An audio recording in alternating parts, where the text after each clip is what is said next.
Welcome to another episode of the Lords of Consciousness podcast. I am your host, Clint Culberson, and it's good to be back. Been really super busy in life, and it's good to be back on the podcast with talking with some amazing people, and today is going to be no different because we are joined by one of LOC Media's content creators, Mr. Chance-Garton. How are you, brother? Hey, man, I'm having a good time. Not freezing, although it's crazy cold over here. I don't know what Arizona's like, but we're at like 10 degrees right now. Chance is in Springfield, Missouri. So the Midwest is currently, today is December, what's today's date? December. Oh, man, that's a terrible question to ask. December 18th, 2016. Yeah, so Chance, for anyone who doesn't know, Chance is the host of the Innerverse Podcast.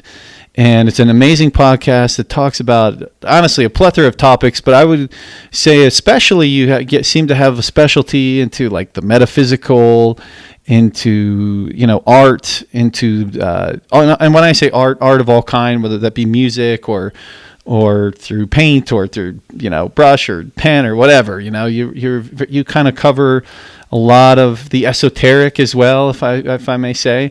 And more than that, it's not just pigeonholed into those topics, but you definitely seem to have like quite a cool cast of guests that have those specialties.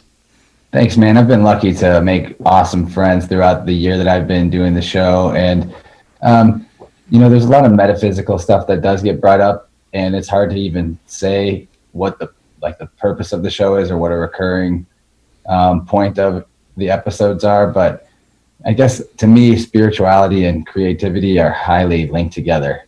Absolutely. And, if there was any kind of divine intelligence that's on a level above us, connected to us, I would think that it would express itself through creativity, just like the geniuses of our level of humanity tend to do. Oh, absolutely. I think creativity is kind of like the God particle, it's like that divinity part of us, where does it come from? I'm reading this book right now. It's basically a talk with Rupert Sheldrake, Terence McKenna, and Ralph Abrams. And they talk about this, like where is the source of creativity and where does it come from? And of course they say it far greater than I could ever explain it, and it goes quite deep down the rabbit hole. But, where is it? Is it just random? Is it just, where is that source? I mean, have you thought much about this topic? Where do you think it comes from? I think about it a lot. And honestly, the fact that we have an impulse to be creative or the ability to be creative is as mysterious to me as the fact that we exist at all. Mm-hmm. You could almost look at it like that miracle of pulling something out of nothing is a mirror to the original something out of nothing that our universe seems to be, because the fact that we have a universe implies that there's the possibility of not a universe or something, maybe, because everything's sort of binary. And I don't know, it's really hard to even conceive of where ideas come from, where they're coming from. It's almost like the choice to exist is tied into the choice to create. Absolutely, man. I think that's why people don't feel fulfilled whenever they don't have outlets in their life. And you can have a lot of different types of creative outlets. It doesn't have to be a painting or a drawing or a song. I mean, even your work can be something that gives you creativity. You could be an IT guy that develops a really clever network solution to make everything work properly. And to you, creativity. It's manifest in so many different things. I mean, in all fields and all industries, even the most boring of industries, there are definitely elements of creativity. I mean, even the creation of whatever said industry is some element of, creating something from nothing, especially when you consider, where we came from. If we came from, and living like cavemen in a sense, to having insurance. I mean, even as crazy as insurance is, there's still like a creative aspect to it. It's as crazy as living in a cave. Insurance is, I mean. Yeah. It's how complicated it is now. And, people who do think creatively, try to get outside of the box as far as what they're doing on a daily basis, they tend to rise even in the corporate Western orderly world of suits and ties, the CEOs usually are thinking of ways to steal everyone else's money, the best, most clever, creative ways, constructing new avenues of deceit and new ways to manipulate their funding. I don't know. Man, I'll be honest with you. When you really look at and I know we have, whatever the Illuminati is, or, those cast of characters. I mean, the brainwashing methods that whoever is using, okay, is quite, I mean, I have to say, like, bravo. I mean, it's very intricate. It works. And the people that are involved in it don't even know they're involved in it. So, I mean, on some level, how genius. I wonder, actually. I think I don't want to say that there's some single group that controls everything, does all this Illuminati nonsense. Right. I know, we've talked about this. I also want to say there isn't that. Who knows? I do think there's people that are like activated and awake, and then there's people that are just sleepwalking their way through their day, through their life. Right. And I've come to kind of realize lately that I don't want to be like on a totally negative bent, but no, that's okay. Totally be activated on the inverted side of the spectrum. Like, some people are awake and like creative and can imagine all these beautiful potentialities and put it onto a painting or into a song or into their compassionate service to others through, some kind of volunteering or giving of their time or making somebody a sandwich, anything like that. And then apparently you have the potentiality to have all that energy that comes from sort of realizing the unity in all things and being able to, see yourself in things the way that an awakened person might be. You could do that in the negative, controlling, manipulating, absolutely mongering sense. So it makes you wonder if like you could get that awake, higher consciousness state, but in an inverted way, then maybe you really do have kind of the ability to make some master plans about how to steal energy from big groups of people.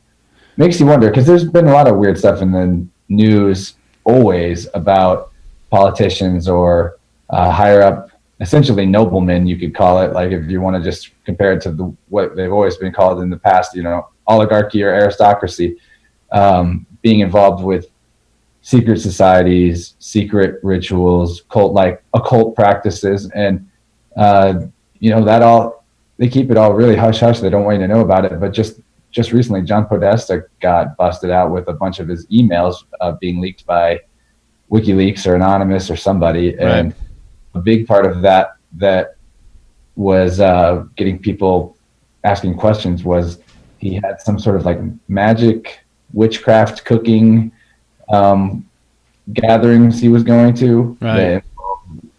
Like very strange occult dinner parties, essentially, where they're getting into spell casting and rituals and things of that nature. Not something that is inherently in itself evil or wrong, but we have the majority of our population being conditioned to think that stuff like that doesn't work, isn't effective, no one does it, there's no such thing as a witch. But our oligarchs are actually engaging in these practices all the time. And whether or not it's something that they're just doing for fun or just doing symbolically, ritualistically, it's still fishy. Oh, absolutely. It's so ironic that we have this conversation as Star Wars Rogue One came out this weekend, and Star Wars is always the predominant theme is always the dark side versus the light side, the Force. And I guess my question to you then is it not quite possible that whatever there is, this powerful creative energy, the Force in a sense, I mean, I almost think creativity is a part of this. Does it not have a dark and a light side to it? I mean, can you not use some of these esoteric knowledge to control others in a sense, or for nefarious uses? People definitely can and do, and I think the key is to be aware of yourself, pay attention to yourself, and think about, like, what are you spending your energy on? What are you watching? What are you thinking about all the time? What do you think you have to do. And any degrees of freedom that you're lacking because of some kind of cultural idea that somebody else gave to you, in a sense, a type of mind control. And it's not that we don't have culture taboos and traditions for a reason. Sometimes, especially historically, there's a lot of good reasons why you don't eat that particular herb. Everyone knows it because you'll get sick and die, or something along those lines. Now we've taken it to an extreme where instead of the information and cultural things being part of everyone's experience as to why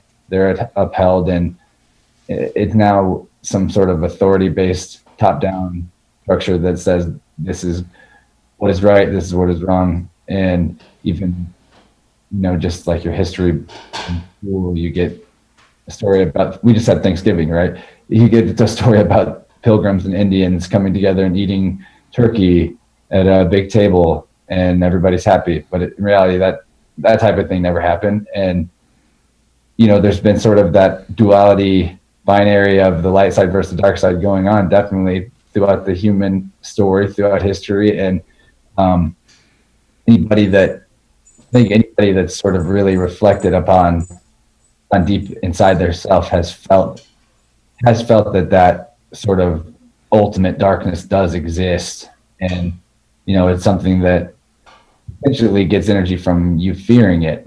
And it's there as a counterbalance to whatever the force of light or creation or positivity is in the universe, because that's what keeps the whole thing rotating, the whole thing in motion, spinning, that's what keeps everything balanced, is that there's both sides. And so, it's not that we need to hate the darkness, or especially we don't need to fear the darkness. We need to realize that we can always match it at every turn and keep things in a state of balance, neutrality, harmony, through just being aware of what's there. But we also should be aware that whatever that darkness is, whatever forms it takes in our life, whether like in our minds or in our actual physical reality as people, entities, institutions, situations, it takes its job really fucking seriously. So you should take it seriously too, or I should take it seriously too. I've had kind of a very lackadaisical, la-di-da, everything's fine type of life for a long time. And I'm not expecting to necessarily like lose my connection to abundance or lose my happiness or anything like that. But part of maturing for me is maybe trying to take more personal responsibility for where that darkness lives in my life, in my consciousness, what, even in little things, little actions, like how I may treat one person better than I treat another person and not even think about it or pay attention. But there's no reason for that. Like, just as an example, being at a Christmas party with a group of friends, and there's a person that you don't know as well while you're around all kinds of friends that you've known for years. I caught myself basically ignoring this person that I didn't know as well, acting as if they literally didn't exist, and being the warmest, most generous, kind-hearted version of myself I possibly could be to everybody else. And it just, we've all been in that situation. Yeah, but that's the thing, is paying attention to it, because I can't imagine how many times I've done that. I didn't even notice I did it. Yeah.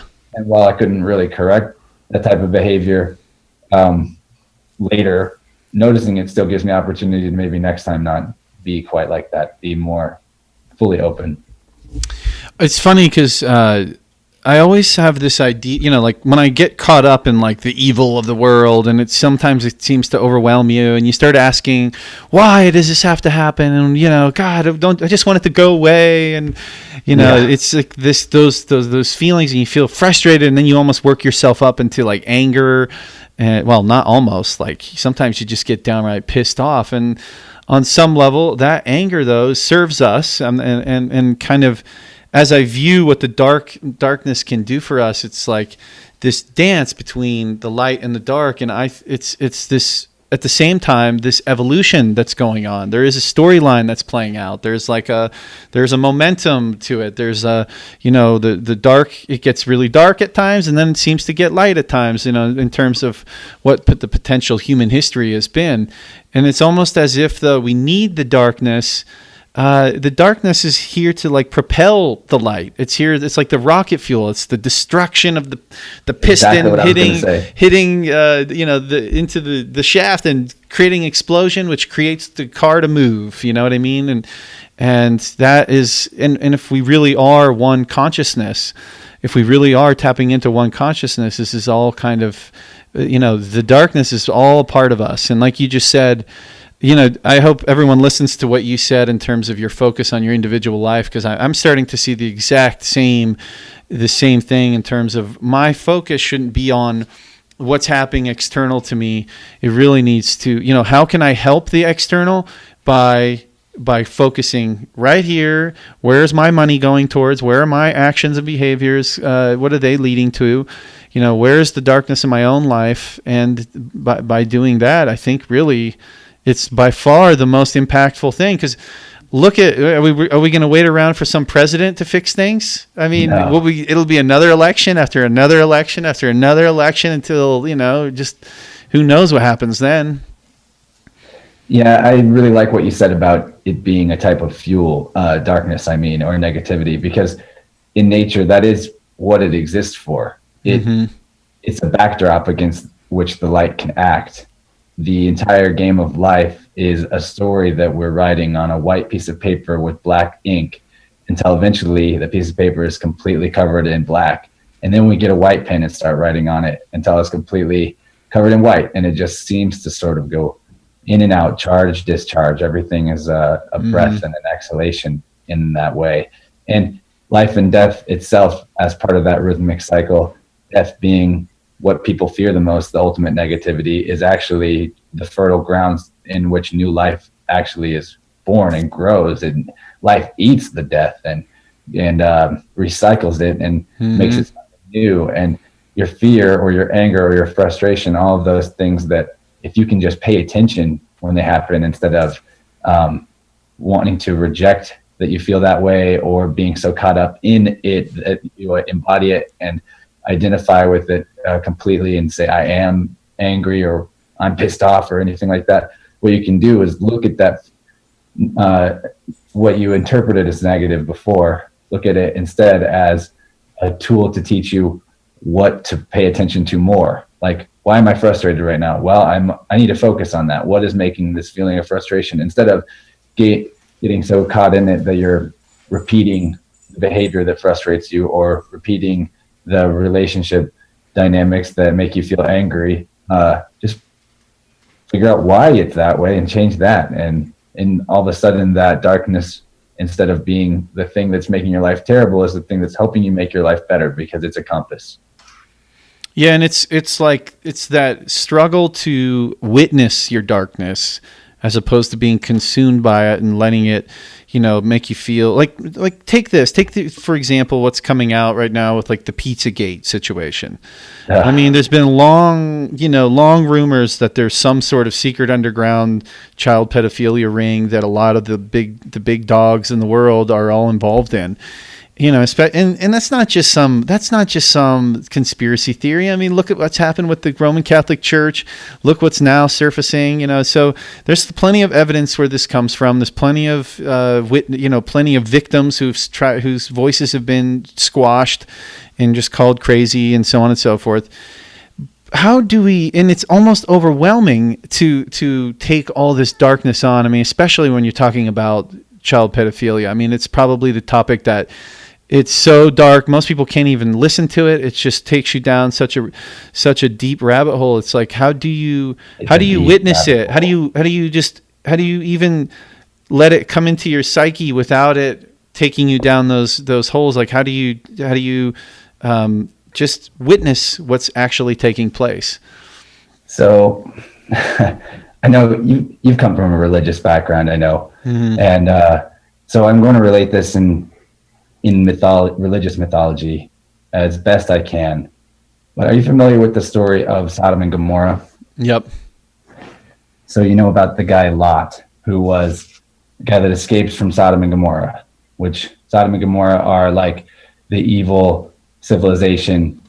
You could compare it to what our Western culture is now. And we ask ourselves all the time, how do we escape from this? How do we get out of there? And that was the the mythological story of Lot, he was shown a way to escape by God, or whatever being it is that's calling himself God, or Yahweh back in this story. And part of the rules is he can't look back while he's leaving, and his wife actually turns back and she gets turned into a pillar of salt.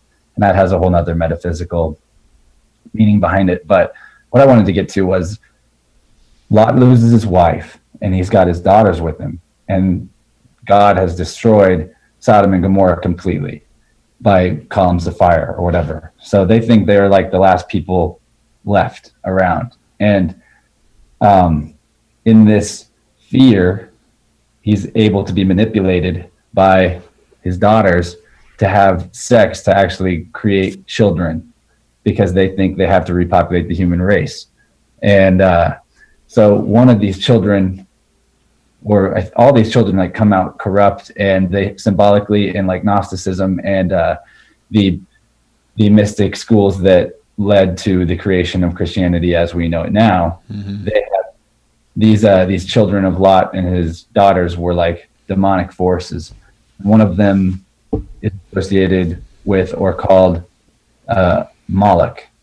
And these elites that you're talking about, they all worship, not they all, but the ones that are involved in what you're talking about with the child pedophilia, with the weird rituals and things that no one even knows what they're doing, but we're starting to get an idea that it is happening. That entity that they're entertaining with their energies and reinforcing is all about the sacrifice of the child, of the youth, in order to bring energy to the present, to the basically stealing from the future to get energy in the present. And it's a very corrupt type of thing. Like that's why it's all about child sacrifice. It manifests itself in the way that they put child celebrities like the Miley Cyrus up there to be torn down by everybody as they're built up. You know, like there's a lot of different ways that it manifests, but our culture is definitely heavily hijacked by whatever this entity is, or this idea is, or this cult is that's behind the scenes. And then you can see it in all the ways that youth is basically glorified, but nothing about wisdom or age at all is accepted. It's all about somehow being perfect as we're young and never progressing past this like idealized immortality. And I mean, I wouldn't be surprised if there's people out there that are literally like stealing blood from babies, putting it in their veins, because that actually can revivify cells and make you younger again. It's shown to be doable in mammal testing, like rats and monkeys and stuff. So, you know, it's pretty deep how far the destruction of youth and of children and of innocent consciousness is going right now as a way to prop up this false illusory system we've got. And it requires all, you know, there's a lot of energy in children and in youth. It's like the purest form of humanity. So like hijacking that and sacrificing it on an altar, it's definitely going to have some crazy effects. And it's also manifest in the way that we're destroying people in warfare and destroying children and families. Like all of that feeds the fire of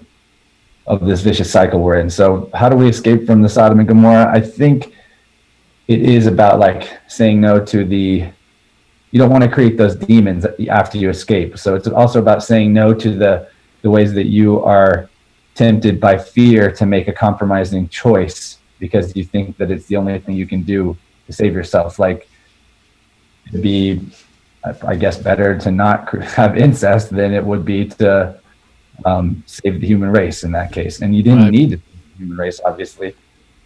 So I don't know where I'm going with that. I'm not like a Gnostic scholar or anything. It's just something I've been kind of reading about, hearing about, and that particular story came up recently. And no, it's how beautiful, you know, you tied it into what's really going on in the present day. I mean, it's definitely something that's relatable. Yeah, so we have to, I guess, escape from Sodom and Gomorrah, and also not create children with our children.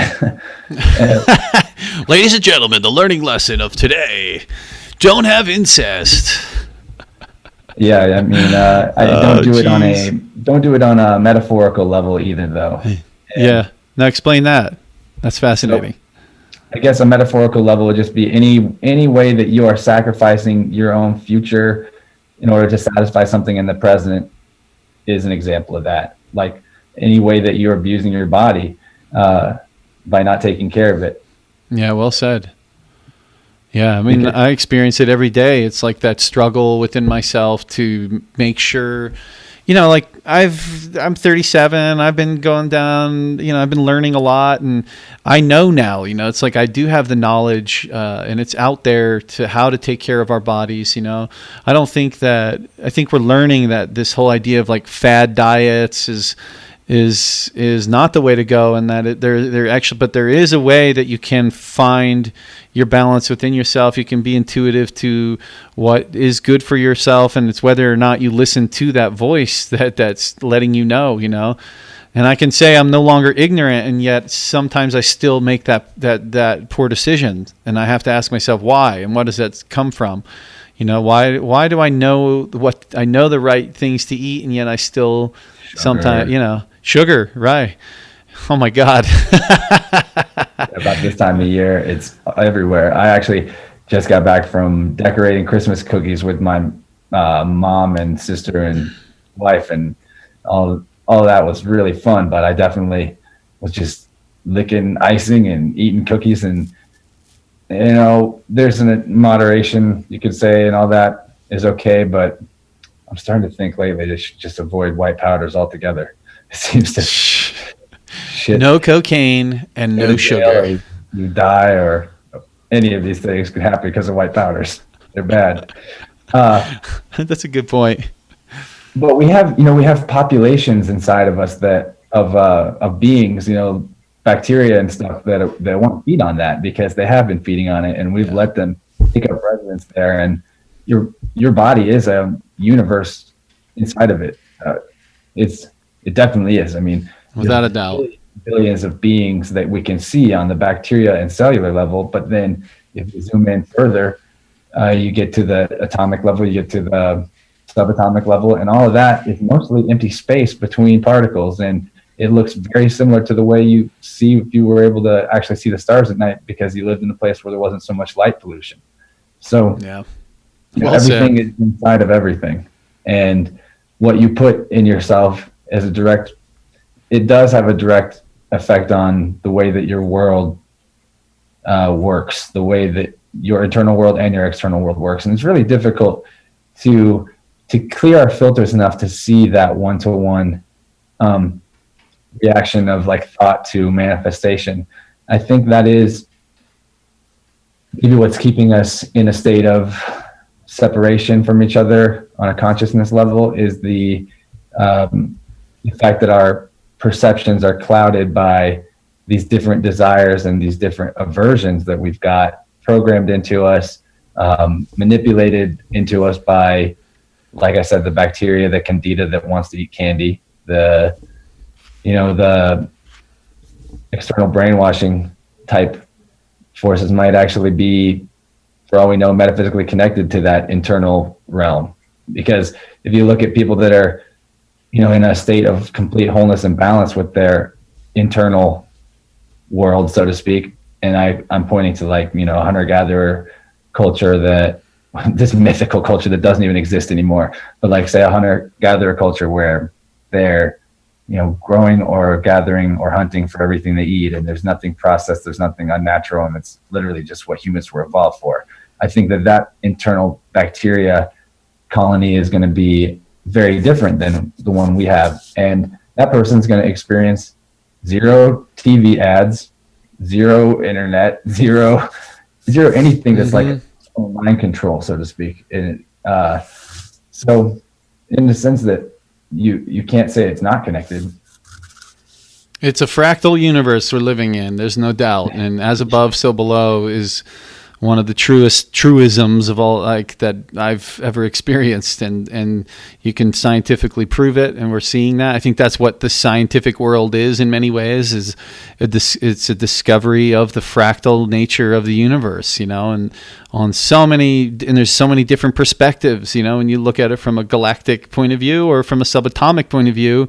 And yet on some level, if you could somehow shrink yourself into the subatomic world, it looks just like the galactic world. It's just as vast and full of space, and full of, like you said, it's mostly just empty. It's mostly emptiness. Nothing's really even touching, and it's a fascinating existence that we're in. And I think, as you tied it so beautifully back into our own health, like what we put into that universe.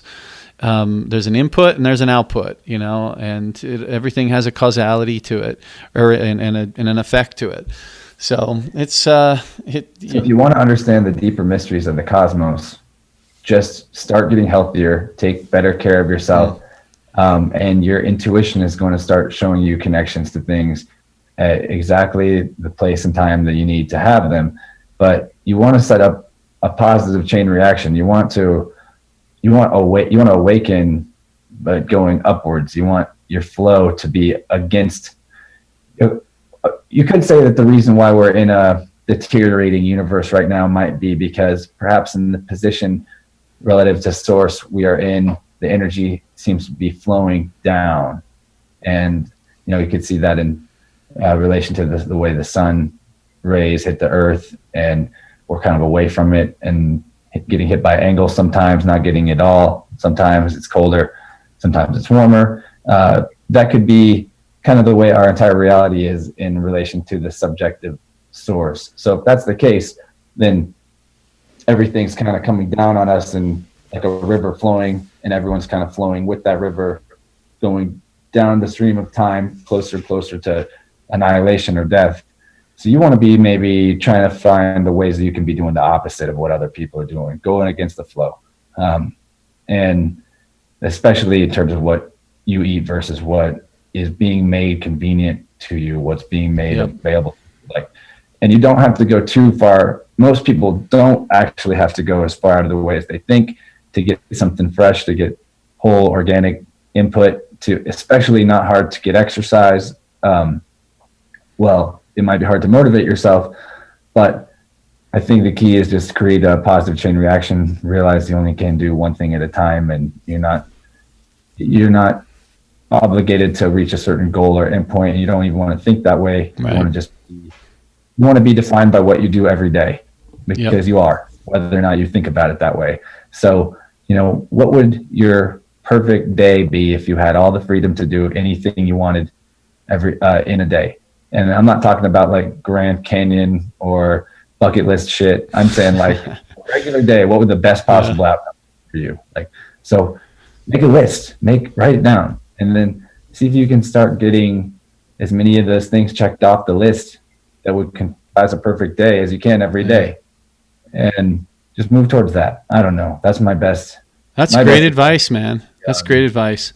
Yeah, sometimes you can get caught in this like shame cycle where you're beating yourself up for, making poor choices, and you just keep eating that pizza, and then you just say, fuck it, I'm a loser, I'm just going to keep eating it. And it's like you have to stop that cycle and just make it a game, make it fun, like make it something that's like like you said, a positive thing, like create your heaven. What does it look like? Like, what would you do every day? I mean, that's beautiful, man.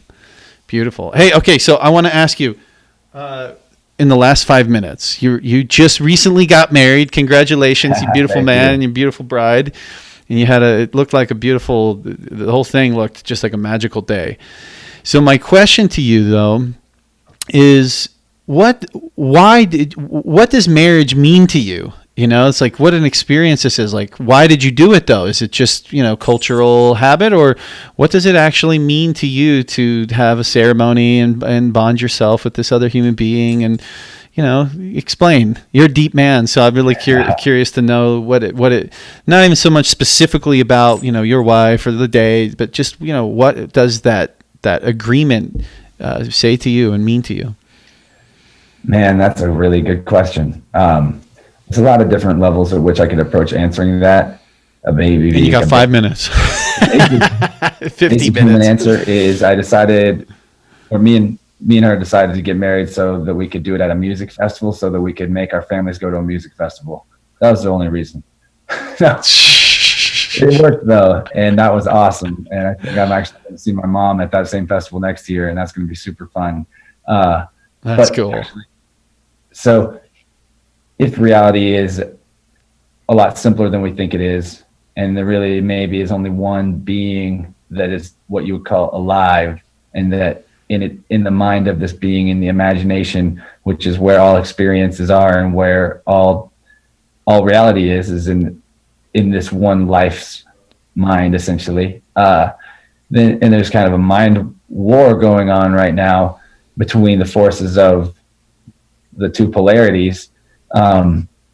It's most represented in the way that we treat each other on a gender level right now. And I'm not saying I'm not well said social justice warrior. I'm not saying I'm a feminist. I'm not a manimist or whatever that would be. It's just we got feelings two too. polarities of energy in the reality. We can see it everywhere. Everything's binary. Everything's dual. There's polar opposites to everything. So male and female. And I didn't think that I needed to get married in this lifetime to be happy. I had quit searching for a person to pair with. I quit making that my focus. The external search is no longer what I cared for. And you were saying that earlier, like, quit looking for things to fix on the outside and work on the inside. Well, I was just trying to seek to understand myself, seek to develop myself. And whenever you do that, whenever you truly seek self and try to understand what self is, which is a mystery that can never truly be solved, and it's the question that keeps the entire reality going, very similar to the wondering about what brought about creativity in the first place, or brought about reality in the first place. Seeking self is sort of that ultimate question. It's the same as seeking the origin point to everything. And I don't think that there's an answer to that question, but I think when you seek that, you'll also be putting out that signal of true self. And if somebody else is also on that wavelength, then you might run into each other. But if you're like really focusing on some idealized version of a thing that you want to find, another person you want to find, or a situation you want to be at, then you're not going to be putting out the wavelength of self or seeking self. So what you find is also going to be somebody else that's looking for a construction, an illusion, and the self won't be there. So, that's kind of rambly answer. No, it's okay. Whenever I found the other part of myself, essentially, that was seeking that same thing through meeting her, it immediately changed everything about the dynamic of my life. When we're together, it feels like being alone, and we communicate really psychically and perfectly. And, there's never been a fight. We don't disagree because we don't hold on to identifying with an opinion even. Instead, we just take in information and objectively can talk about it, and there's never an opportunity to disagree because neither one of us is holding on to a perspective. We're respecting the present moment or something along those lines. So getting married, neither of us even planned on doing that. But when we realized maybe that this was just we're going to be together indefinitely because the teamwork is so strong and we have so much that we're going to be able to do together creatively, because we really complement one another in terms of what our skills and interests are. It seemed like it would both be fun and maybe also like good for others to see and share in what the energy of actual self, seeking self is like in a relationship sense. And I'm not saying either that everyone should think that that's the ultimate goal, is to find a person and get married and be in that state of equilibrium, because that's not everyone's life story. No path is for everybody. But for me, being in this relationship has been the greatest compass for me to see ways to change positively.